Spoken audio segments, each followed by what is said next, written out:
उत्तर प्रदेश में अपराध तो बढ़ चढ़कर बोल रहा है। अपराध पर लगाम लगा पाना अब अखिलेश यादव के भूते की बात नहीं रह गई। चोरी, लूट, बलात्कार और हत्या पर लगाम लगा पाना मुश्किल हो गया है। हम बात कर रहे हैं बलिया जनपद के गढ़वार थाना क्षेत्र के गुरेजी गांव में ताल के समीप 13 वर्षीय नाबालिग की हत्या कर दी गई। जी हां, बलिया जनपद के गुरेजी गांव में 13 वर्षीय नाबालिग की 14 तारीख शाम को 5 बजे घर से शौच के लिए निकली नाबालिग की घर से महज 100 मीटर की दूरी पर ही अपराधी घटना को अंजाम दे दिया और परिजनों को पता तक नहीं चल सका। अपराधी ने घटना के बाद गांव के समीप ताल के एक गड्ढे में नाबालिग को दबा दिया और उसके शरीर के ऊपर पुआल का रखकर मिट्टी के टीले भी उसके ऊपर रख दिए। बड़ा ही दुखद और बड़ा ही शर्मनाक मामला है। एक 12 साल की बच्ची का बड़ा ही नृशंस तरीके से हत्या की गई है और बड़े ही कुंठित मानसिकता के लोगों ने इस कार्य को अंजाम दिया है।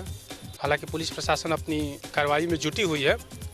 आज लड़की का पोस्टमार्टम हो रहा है और उस आधार पर प्रशासन अगली कार्रवाई करेगी। हालांकि पूरे क्षेत्र में रोष व्याप्त है। किसी भी तरह के आंदोलन के लिए गांव के लोग तत्पर हैं। सबको उचित कार्रवाई के नाम पे रोका गया है। किसी पे हत्या का आशंका जताया जा सकता है? स्पष्ट रूप से किसी पे हत्या की आशंका तो नहीं है, लेकिन कुछ कड़ियाँ मिली हुई है जिसके आधार पर पुलिस प्रशासन अपनी जांच कर रही है। मरने वाली कौन थी आपकी? मरने वाली हमारी भतीजी थी। जी, तो ये कितने में पढ़ती थी? ये कक्षा 8 की छात्रा थी।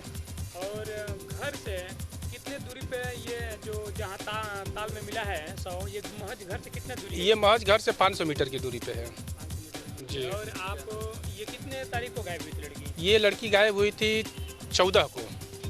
14 तारीख को। जी। क्या आपने थाने में तहरीर दिया? थाने में तहरीर दी गई थी। पहले गुमशुदगी की तहरीर दी गई थी, उसके बाद लाश बरामदगी के बाद रिपोर्ट दर्ज कराया गया है। तो आप लोग गुमशुदगी दर्ज कराएं? 14 तारीख को। 14 तारीख। जी। और लड़की की लाश कितने? 15 तारीख को। 15 तारीख को। ठीक। जी, लड़की का क्या नाम था? लड़की का नाम कुमारी रिया सिंह था। उम्र क्या थी? उम्र लगभग 12 वर्ष। परिजनों ने जब इसकी सूचना गढ़वार थाना में गुमशुदगी का मुकदमा दर्ज करवाया और महज घंटों बाद नाबालिग की खोजबीन परिजनों और गढ़वार पुलिस ने शुरू कर दी। लेकिन सवाल खड़ा होता है कि गुमशुदगी के मुकदमे को पुलिस घंटों बाद क्यों लिखती है। ये एक बहुत बड़ी बात है। यूपी पुलिस पर हमेशा से सवाल खड़ा होता रहा है। आखिर परिजनों को कैसे पता कि नाबालिग का शव गांव के समीप ताल में ही है। परिजनों को ताल में शव मिलते ही गांव में आग की तरह सनसनी फैल गई और सैकड़ों लोग देखने के लिए मौके पर पहुंचने लगे। मौके पर पुलिस भी थी, लेकिन तालाब से नाबालिग के भाई ने ही अपनी बहन का शव निकाला। मुकदमा दर्ज कर पुलिस मौके से एक आरोपी गिरफ्तार कर लिया गया है। आइए सुनाते हैं अपर पुलिस अधीक्षक ने क्या कुछ कहा। गुरेजी में एक लड़की अपने घर से वहाँ से FIR आई है, पंजीकृत हुआ है कि 14 की शाम को गायब हो गई थी और उसके अगले दिन लाश मिली है। उसी सिलसिले में ये मामला पंजीकृत किया गया है और उसमें जिन पर संदेह व्यक्त किया गया है उनको विश्वास में लेकर पूछताछ भी की जा रही है। सर, कितने लोगों के ऊपर मुकदमा दर्ज किया गया? अभी ये केस किसी के नेम्ड नहीं पंजीकृत किया गया है।